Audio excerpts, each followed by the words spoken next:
Dr. Cohen, welcome to the show. Appreciate you having me on today.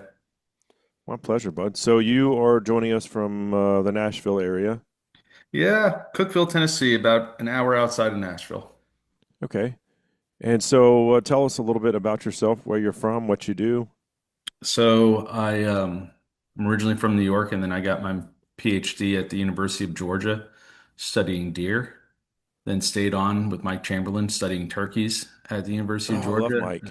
Yeah, great. It was a great experience. And then had a kid and had to get some stability in my life. So applied to Tennessee Tech, which is just outside Nashville, like we talked about, and I've been a professor there ever since for about 7 years now. And our lab focuses on game management, both for population management and habitat management. And typically, right now, we focus a lot on waterfowl, turkeys. We do a little bit of deer stuff here and there, and grouse stuff. You name it, we've probably done it. But mainly, a lot of our research is in the waterfowl and turkey world right now. Uh-huh.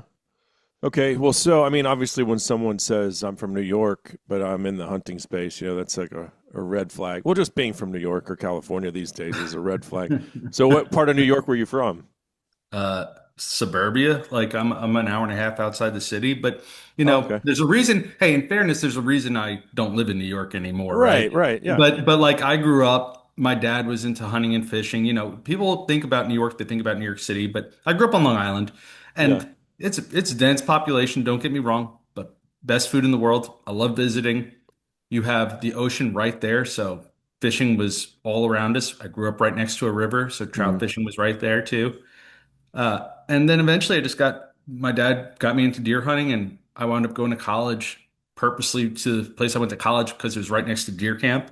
And it just kind of always controlled my life. So yeah, even though like I grew up in suburbia, who I am is the outdoors, you know? Yeah, yeah, yeah, I'm yeah. in Well, Tennessee now. I've been I went skiing in upstate New York one time. My wife my You know, people wife it's beautiful out there. People, when I Yeah. first came to the University of Georgia, I convinced people I hadn't even seen a blade of grass, and like I was 16 when I had seen a tree. Like people have a distorted reality of like what New York actually is. But you Yeah. get outside of the city, and it's very, very rural. It's just like California or anything else. Yeah. It's and where I went to school was right outside of Rochester, New York, and so we're talking corn, soybeans, alfalfa as far as the eye could see, Mm. and just incredible deer hunting, just incredible, and good duck hunting too. Yeah. So you put anybody in the Finger Lake region of New York, and I challenge you to find a prettier spot. Yeah. Well, my wife lived in on the Upper East Side of Manhattan for 2.5 years when we were dating. She's from Texas, but her and her friend, they went to New York when they were young, and let's move there when we're, getting our. Well, my wife was getting her nursing.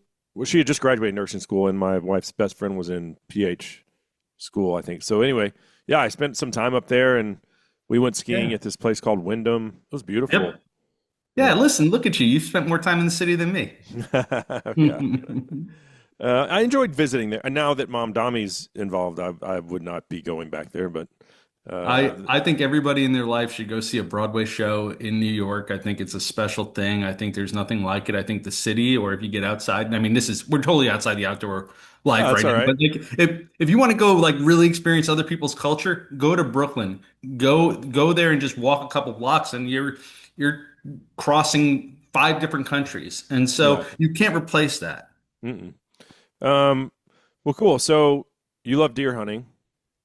Yeah, I love all forms of hunting. I mean, right now I go through phases. Right now I'm probably a bigger duck hunter than I am anything else, but Mm. uh if I can get at it, I'm gonna fish or hunt it. Yeah. Well, and that's great because we see it's a trend more over the last 20 years, I would say. We see a lot of people pursuing degrees in wildlife biology, coming from an activism standpoint. And so There, when there I see there's certainly people, more of a especially mix. professors, it's like, okay, well, you're impacting your students, right? Hmm. They know you hunt. Hmm.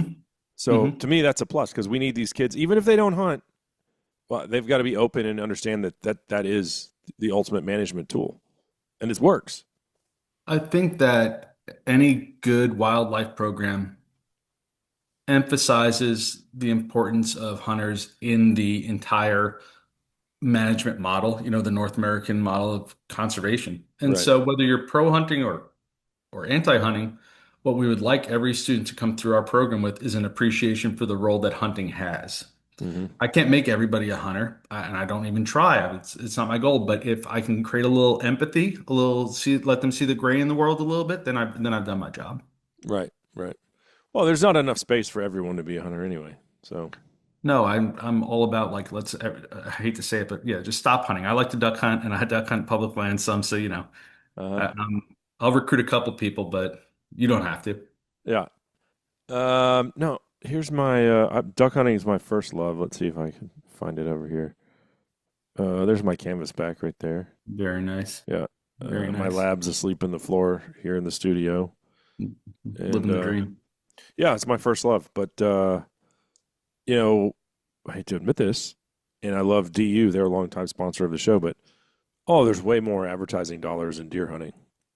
So over the years, like God bless DU. Thank you, Kent Cartridge, for your continued support. If I had my druthers, I would go deer hunting a couple times a year and just smash ducks the rest of the time. But I realized really quickly if I want to make a living doing this, well, I got So I would say over time I've grown to appreciate deer hunting almost as much as duck hunting. I mean, I love it. Right? I absolutely am obsessed with it. I've got who knows how many trail cameras out, and I'm every time, even in the middle of the spring, these deer don't even have antlers yet. Right. I'm not, I'm still obsessed with looking at my trail cameras, but yeah, there's nothing. The dog is, I think, the game changer for me. Like I absolutely love hunting, duck hunting and Yeah. dove hunting because of that bond with the dog and just watching this thing do what she was bred to do. Somewhere hundreds of years ago, someone said, "You're going to do this now." 1,000,000%, Yeah. man. 1,000,000%. You know what? I think for any duck hunter, it's a labor of love. I think Mm. psychologically we put so much work into shooting a duck that like our mind can't help but be like, you're working this hard, you must really love it. And Right. so like, it's addicting in that sense, right? And Hmm. whenever you work with I worked with deer for like my master's, my PhD, and it didn't take the shine away from it. Like I bought some property just now, and I'm gonna, we're intensely managing for deer. But some of the uniqueness and neatness fades if the more you study something. I haven't found that to be the case with ducks. Like Mm. our ducks, we put a GPS transmitter on them, and they go up to Canada and they do crazy stuff. And I'm just like, this is the coolest animal in the world. I almost feel bad for shooting you. You're so Yeah. cool. Right on. Um, well, okay. So I wanted to get into this article. It's titled "Understanding Waterfowl: The Science of Disturbance. New technology is providing greater insights into how ducks respond to hunting pressure." And It's a very now, long title. yeah, well, we'll call it "The Science of Disturbance," right? Is the name of the piece. Subtitle there. You wrote this with a couple other wildlife biologists. Yeah, I wrote this with the core group of students and that are in my lab who did the project. And in fact, it wasn't I wrote it. They wrote it, Mm. and I get to add my name to it because I'm their professor type of thing. And then I get to talk about it with you. And then also Jamie Fedderson, who's the waterfowl biologist for the state of Tennessee. Technically, I think he's considered the migratory game bird coordinator, Okay. actually. But he's my partner in crime with everything we're doing. And so we all wrote it together because we've been doing a project this big for so long. We want everyone to kind of understand what we're finding, and hopefully it helps them manage for waterfowl. Okay. So, are you an outdoor writer? No. Okay. No, I mean I like to do any what we call outreach, like if we Yeah. can put some magazine articles together and things like that, but like it's not a source of supplemental income or even anything like that. It's just Yeah. kind of checking the boxes of like, hey, I'm a professor and we do applied research and you need to understand what we're doing so it can help you. So, how did Ducks Unlimited get a hold of this?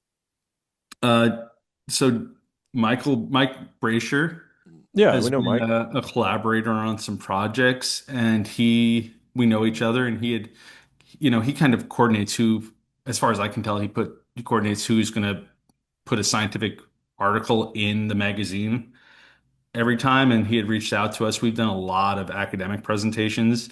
Our research is relatively well known, at least in our area. So once we had the full cumulative set of findings, he's like, okay, it'd be great for you to actually write it. Okay. Very cool.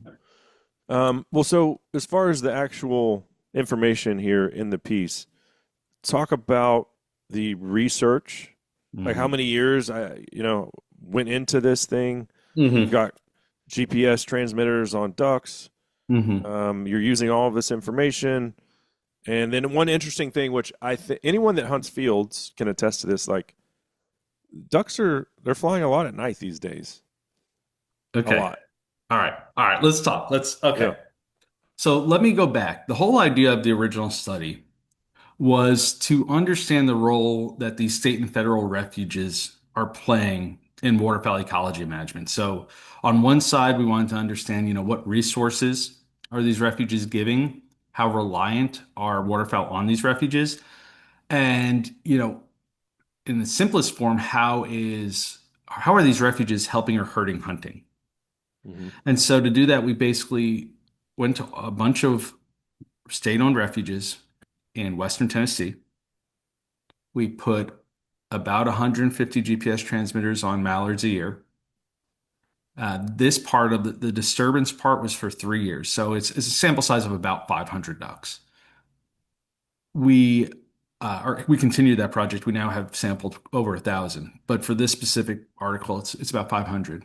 And at the same time, we put out these autonomous recording units. They're called ARUs in the science world. And basically, all they do is they're just microphones that record ambient sound.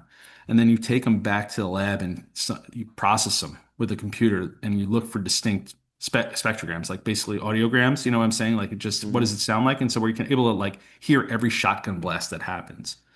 So we have Oh wow. yeah, so we have those two things. And then we went and we sampled as much of the landscape as we could where ducks are going to be. So basically, we have these river tributary systems. So every flooded cornfield we could find, every moist soil plot, we sampled it and we found out the quality of all that food. So we have food, we have duck behavior, we have hunting success. And the last thing we did was we flew over the top of our entire study area and people where we are hunting blinds. And so we were able to mark every single blind that occurred on our study site. And then we were able to see when they were hunting it because people use spinning, mojos when they're hunting. And so we have every factor. Rookies.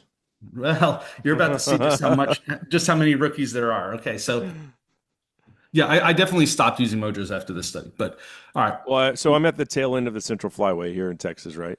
Right. Those ducks have been mojoed out the ass from Canada to Oklahoma, and I just found about a decade ago, I think these are flaring more ducks than they're bringing in. I think especially right now with, poor recruitment years, not a lot of hatch years in the flight, if there was a banner wet year up in the prairies and like you could tempt me to use maybe in Tennessee at least you could tempt me to use Yeah. some, but probably not. Anyway, long story short is we have all these factors that are like going to affect what ducks do. We have the duck behavior, and then we also have how hunters are kind of succeeding, their opportunity. Okay, so we have all that set up, and then the last thing we did was we went into these state refuges and we disturbed the birds. I can't tell you how many times we were starting to study and they were like, "Can you rally these birds? That we had a shitty hunt.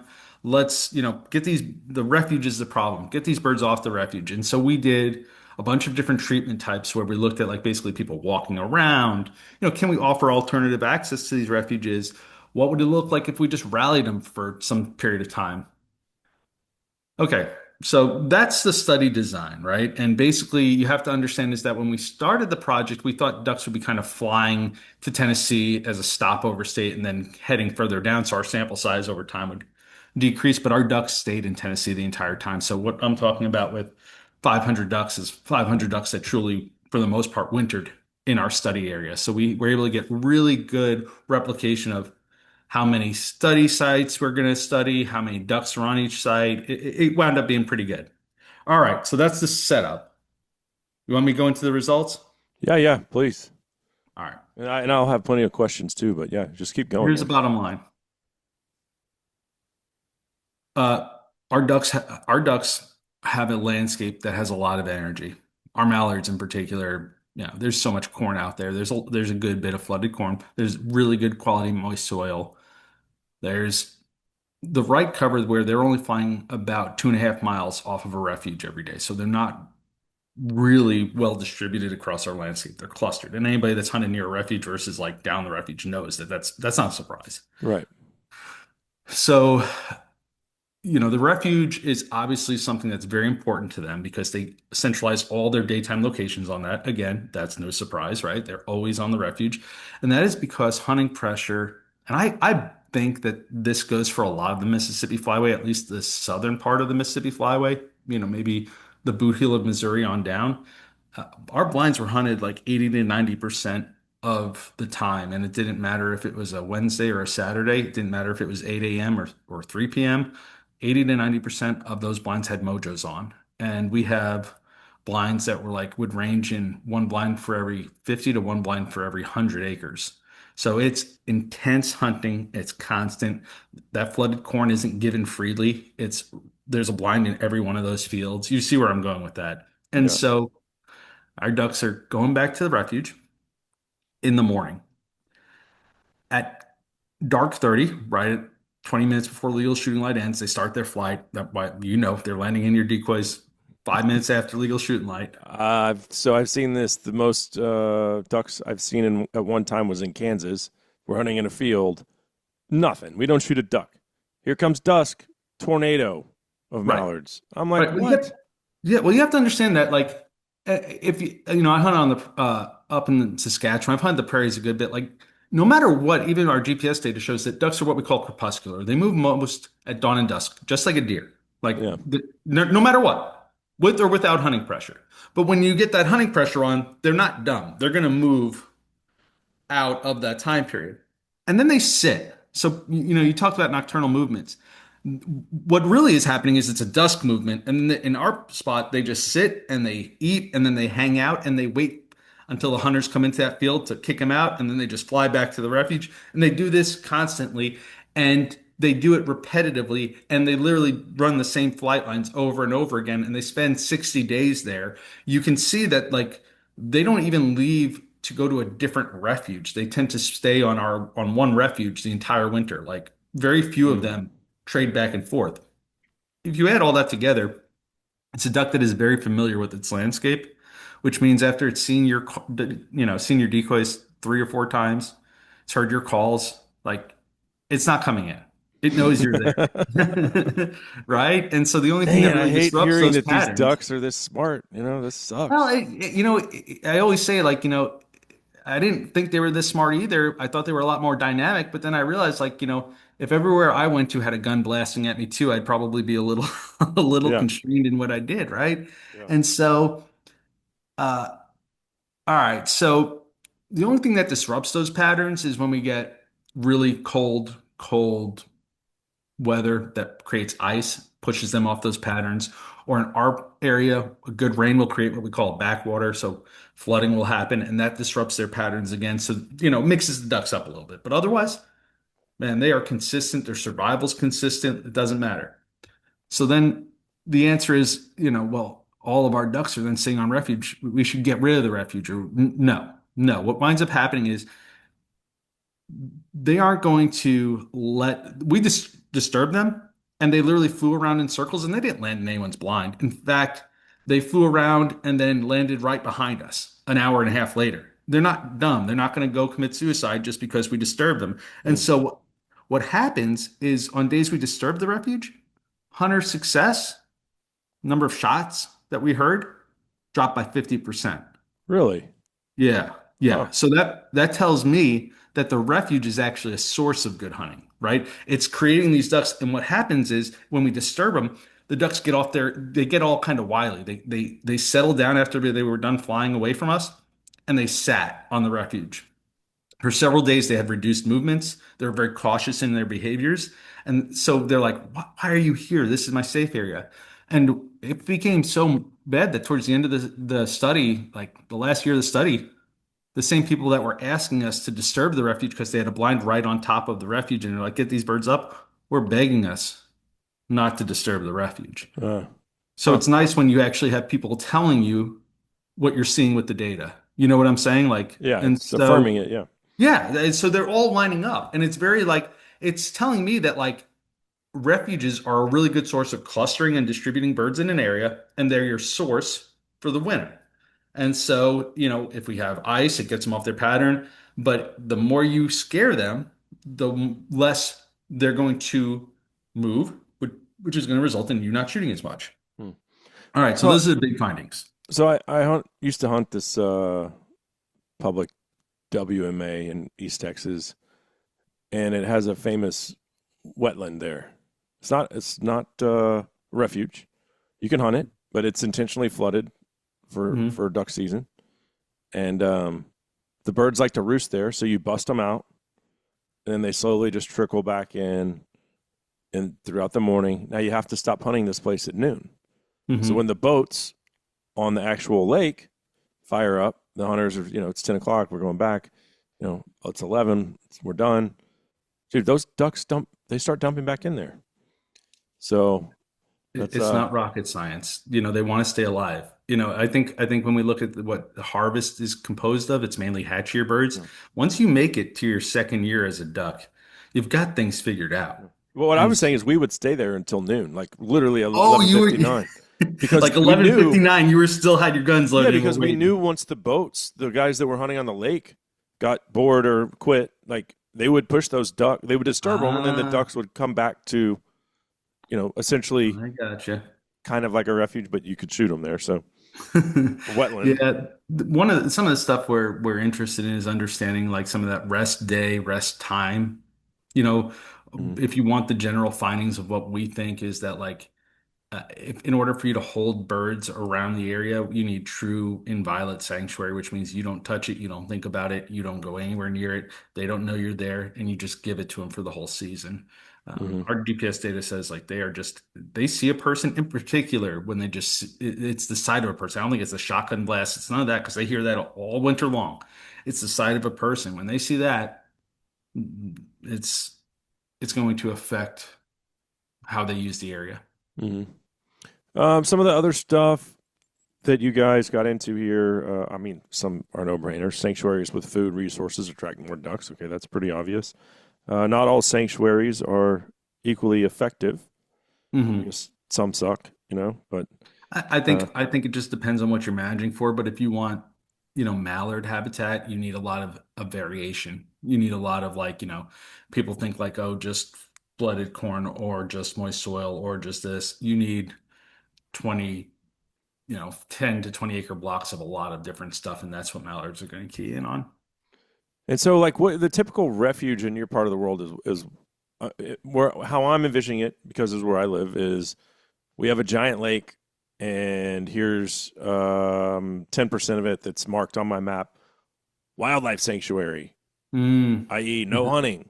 I Hmm. don't know. That's my Yeah, that's North not. Texas perspective. What Yeah, is? so I don't know if that's real refuge, depending on how close you can get and how much area you're talking about, that 10%. So there was a study done by Heath Hagee that looked at like what a mallard considers disturbance, like how close you can get to them until they're like, don't get close to me. Mm, It's pretty big. Maybe like 500. I don't know the exact numbers, but I'm just going to spout off yeah. 500 yards on open water. Um, our places are true like sanctuary, like the equivalent of a WMA, so piece of property that they put a gate across so you can't access it. You rarely can even see into it. And it consists of purposely managed habitat for waterfowl. So it has everything from some flooded crops to cut fields to buckbrush and timber. And it has everything in there. And it's, obviously it varies. Like we have some that are just straight buckbrush, we have some that are very much more open. But in the end of all things, the key is like, it's not like, here's the 10% of a WMA that we're closing off. It's like, here's a separate entity that we're closing off. And we might have other spots that are right next to it, but there's a clear demarcation. Like there's a bunch of trees between this WMA that you can hunt and this refuge. mm. Okay. So yeah, that's very different. Yeah. Uh, And I would say, I would, it's common to have like these ideas of like, we'll create refuge by leaving this large piece of an open lake. yeah, I that's think, I very think the, Army Corps of Engineers. yeah, Yeah. I think it's less effective. You just don't want ducks to see you. Like I go back to Oh, that. and So then like, there's no flooded crops in those situations. sure, sure, but like even when I go, if I talk to landowners about like how they're going to create the sanctuary, I typically go like find some thick nasty stuff, and they're like, well, I just have a big pond or like this 400-acre piece of water. It's like, all right, well, what can we do to create some visual barriers between where you want to travel and where you want ducks to hold? Because that's really so. I would rather in a lake system, I would rather give a whole finger of a lake so that like there's a complete bend that they can't see, and that's their Mm, refuge. okay. Yeah. No, Do you that know what I'm makes getting sense. at? Yeah. Uh-huh. I have a buddy that hunts in northern Missouri, and I can't remember the name of some of the lakes that they've hunted. But they've been, dude, they don't even go anymore because of all the ducks being concentrated in these massive duck clubs. And, they're providing the food, Mm-hmm. obviously. It's big business, right? Mm-hmm. And talk about the idea of imprinting Mm. because, I mean, do I think that ultimately the weather will, if they're not using ice eaters, right? Or you know, some way to keep the ice open, um, then those ducks, in my opinion, are going to stay kind of like along that latitudinal line, right? Like They're the not. ice line, more or Yeah, less. right. Yeah. Okay. So, but when you flood the crops like that, what you've done now is say, this is my personal belief. You've got all these ducks concentrated here now, where before that there might be that many ducks in the area, but you've got 100 on this pond, you got 500 over there, a couple Mm. hundred mixed in here, 25 there. Instead, you've got 40,000 here. Mm. Okay. Yeah. So let's talk about a couple things. So Nick Masto, Corey Highway, Abby Blake Bradshaw. Those are the three original students on our project. A lot of what I talked about just before this was all of their stuff. Phenomenal group of folks. Really was lucky to have them as my students. On the second phase, I had Lydia Holmes and Nate Steelman as well as Corey Highway, and they looked at some of this imprinting stuff. So let's talk about that. Uh-huh. All right. First of all, we have relatively high, what would consider high return rates back to the same wintering area. So about 25% of our ducks swim in the exact same spot they swam in the previous winter, which if you think about an animal flying 3,000, 4,000 miles and getting right back to that spot, I mean, it blows my mind. Yeah. And then, maybe another 40 to 50% of our ducks are within about, a 50 to 75-mile buffer, 100-mile buffer of that. So they have very strong regional fidelity. Mm-hmm.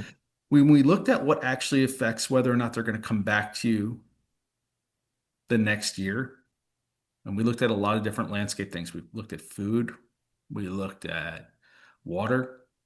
What mattered most was, again, the amount of refuge or sanctuary that was in an area.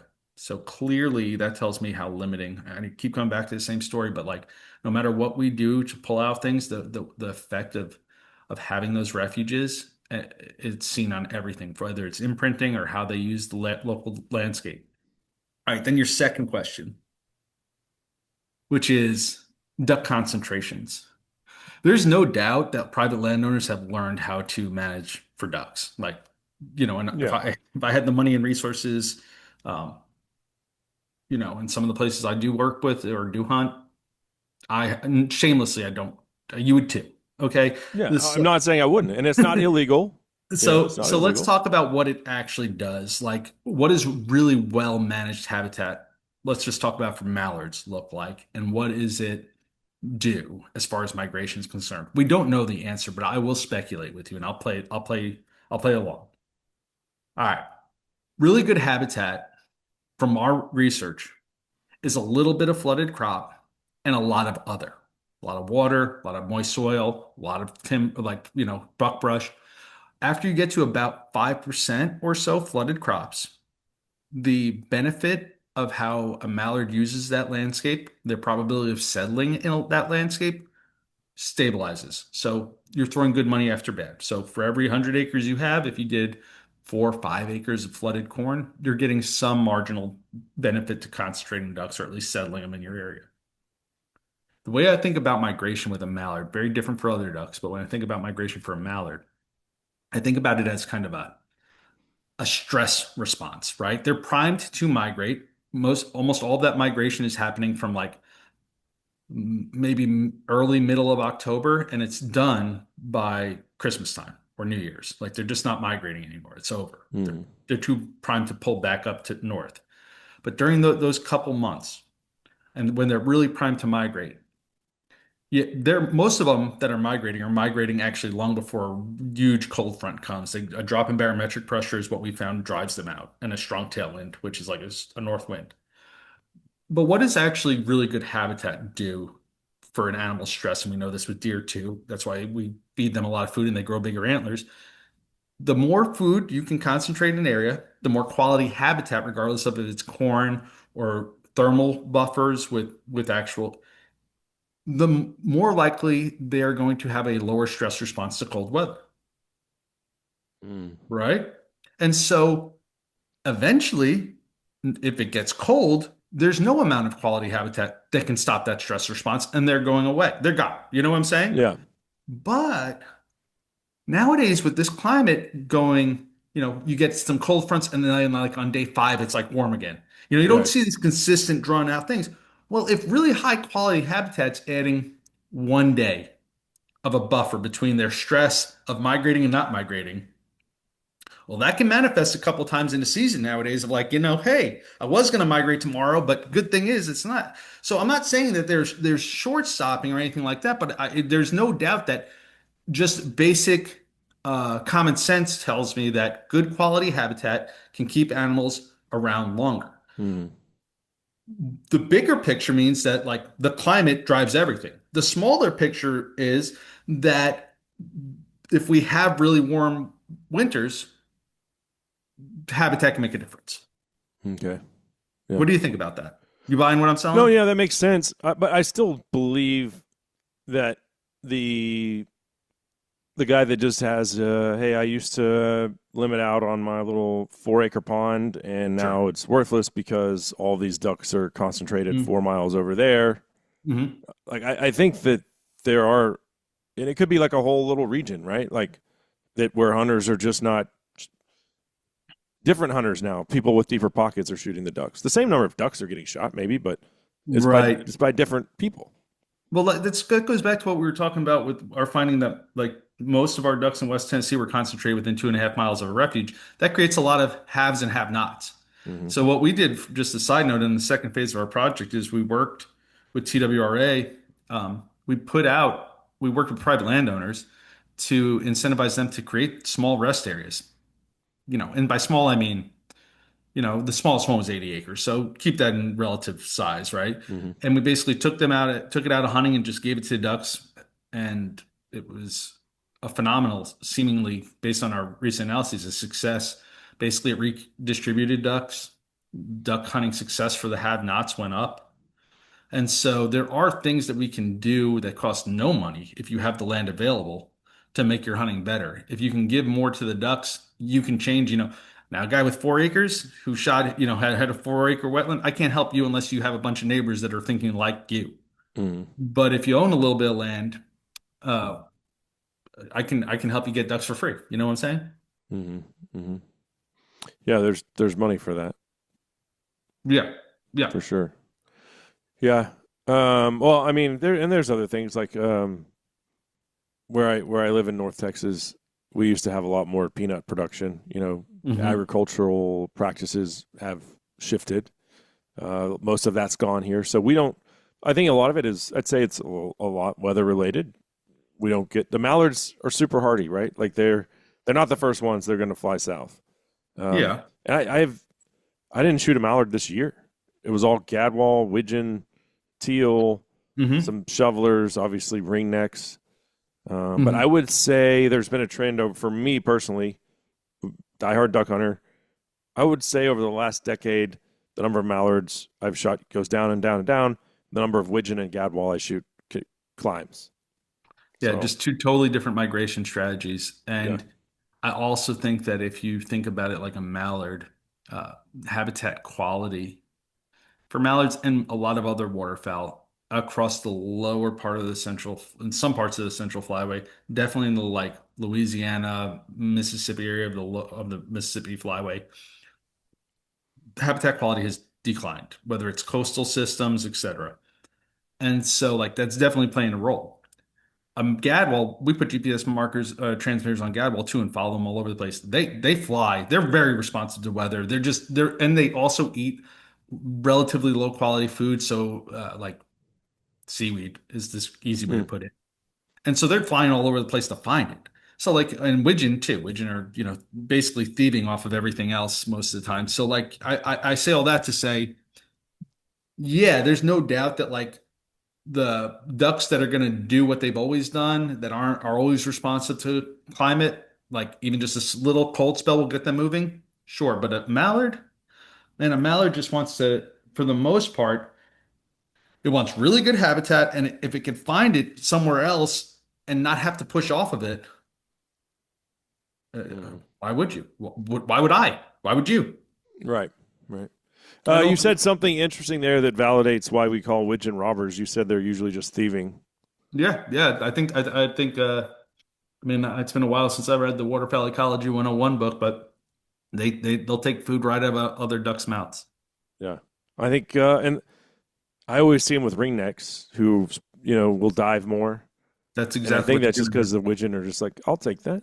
Yep, 100%. That's exactly what they're doing. Pretty crazy, huh? Yeah, yeah. God bless the widgeon though, because they've them and their gadwall buddies have saved a lot of hunts for us in this part of the world in recent memory. I think maybe it goes back to being from New York, where I was hunting mainly black ducks and, like shooting one black duck a day was like you did it. Right. So like I've never had it in me that like mallards were the end all be all, because you had to make a living on shooting a lot of other things in the salt water of Long Island. So Yeah. like it's tough when I come down here and it's like a mallard is a make or break duck, and I'm like, there's so many other waterfowl that are around. I don't know. I can't empathize with getting tired shooting a teal just because Mm. maybe I haven't been there enough to be like, it's just another teal. But like, I love those suckers. So give me teal. Our friend Ramsey Russell, I asked him what his favorite duck was, and he famously says, "Well, the next one into the decoys." That's, Yeah, I mean, like I there's mean, duck snobs, and then there's Ramsey Russells. It's like whatever, man. I'm just here to shoot my ducks. I'm not judging how anyone feels. I just can't empathize with it. I don't really get it. But if your season is make it or break it on mallards, you're going to be in a lot of pain unnecessarily if and that's not because Missouri's flooding corn. That's because populations are down, recruitment is down, climates are warm. You have a perfect storm that has slowly built more and more. And I don't know how the conditions on the prairies are going to play out this year, but there's 20 million cuts that are why, if we're in the southern part of the flyway, mallards can't be our bread and butter duck right now. Yeah, yeah. Well, I mean, I let that dream die a long time ago. So it's not like I didn't even shoot one this year. I think last year we shot like three or something. So and you don't. I mean, it's gotten to the point where if we see one, like just in our area, like circling, it's like, oh, look, a mallard. Like, I haven't seen No one of those kidding. in a while. Yeah. Yeah, I mean it's a couple cold. I say this all the time, but a couple cold winters could change this. Will change the story. I mean, real cold winters. You know Mm. what I'm saying. Oh Or yeah, a those are the couple good best. That's when hatches on. because I don't really hunt. I know you said you still hunt public. Like once I started having kids and I wanted to take them, and I didn't have a boat, so it wasn't like my kids are not interested. Does this sound like a fun sales pitch to a kid? All right, you're gonna freeze. Yeah, But before we freeze, you're going to get really hot because we're going to walk in 2 miles. We're going to yeah. carry all this crap. Then we're going to sit there and we're going to freeze some more. And then maybe we're going to shoot a couple ducks. And then we're going to freeze some more. And then we're going to walk out. And is that a good sales pitch to like a 6-year-old? No, but No. honestly, it's not a good sales pitch to me right now when you say it that way. Like what How the old? How old crazy are you? crap that we do. I'm only 39, but Okay, it's the crazy crap I'm that we do. 44, right? But Yeah, when I was in college, like that was what we lived for. I know. I knew And we that. thought that was like, I'm like, wow. And we probably were running on 3 hours of sleep because we had just left the bars. And, No, it no. was, yeah, I still hunt, try to hunt as much, just, and more stock tanks and stuff like that. And, Hmm. I don't mind doing the public land death march, but again, you can't, if you want a kid to go back and be like, oh yeah, I want to go duck hunting, uh, that's not the way to do it. So, Yeah, my daughter's 8, and like I'm trying to get her into it right now. And the things that I've exposed her to are either private land hunts, or we're gonna go to a wood duck hole where I know they're gonna come in like instantly first thing in the mm, morning. She can sit and drink her hot chocolate and like, okay, let's do something predictable. We walked on, ground for a quarter mile and that's it. yeah, yeah. Yep. Well, right on, man. I certainly appreciate the time, Dr. Cohen. It was great getting to visit with you. Interesting stuff. Again, this we've been trying to set this up for a month or two. I had to reschedule once, and but yeah, this article once again it was in the January February issue of Ducks Unlimited magazine, which comes with your membership. If you're not a member of DU, I don't know what you're waiting for. It's like $35 or something like that for the year, and if you're not plugged into a local chapter, again, if you like, you don't even have to be a duck hunter. I've been on the Dallas DU committee for over a decade, and I would say, you know, 20% of the folks there don't even duck hunt. They just want to be involved in some kind of conservation initiative. So, anyway, get plugged in. You can go to ducks.org, find a local chapter in your area. But yeah, thanks again, and hopefully we have a good um, waterfowl survey. We get some good news, get some rain in the prairie pothole region. Yeah, man. I mean, it's storming up. It's been storming up there last couple of weeks, so I'm hopeful. I was worried about the conditions prior to that, but things can change. Things can change quick there, and if people haven't been up there to see it, it's crazy how you can go to a place where someone was farming the previous year, and now it's what looks like a lake. Yeah, Just crazy. right on. Well, hey, I appreciate it. Thanks again for your time. Thanks. Appreciate you. All right, man.